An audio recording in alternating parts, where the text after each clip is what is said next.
It's actually a crazy story. You'd have to be a believer to believe it. I started writing a book about the conscience of a man, and basically, so I started paralleling it along with the Bible. You know, you can't get into the inner workings of man without going into the Bible. And so I started reading the Bible, and the more I started writing my book, the more I got away from the book and just started reading the Bible.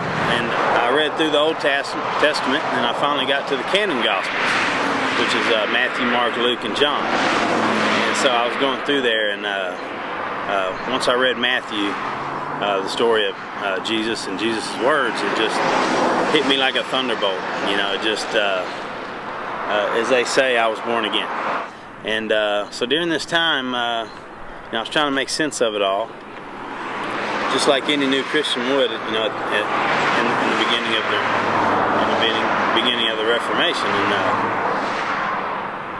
And so something was telling me that I needed to do some work for God. And I fought that feeling for about 2 or 3 weeks, and it just couldn't shake it. And then, you know, the more I thought about it, the more I quieted myself, the more I meditated on it, I realized that, you know, God was wanting me to do a walk of some sort. I sold everything I had. I sold my car, my house, my motorcycle, and donated everything else I had in my house, and donated the rest. I will say this: he's got his own opinions. This dog has no master. You know, I've tried to discipline him, but he's got a mind of his own, and don't tell him or anything. But you know, I really appreciate that about him.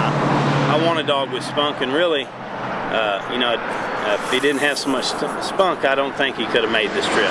I think it's just starting to dawn on him, you know, what we're doing.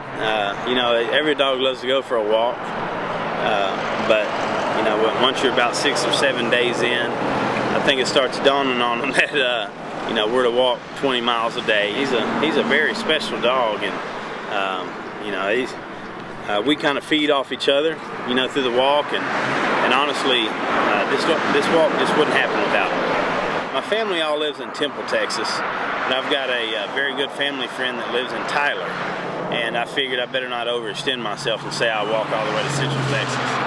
But you know, depending on how I feel, that's a long ways down the road. That's another 3.5 months away. You know, God willing, then maybe I'll try to walk all the way to Temple, but we've got a long ways to cover. So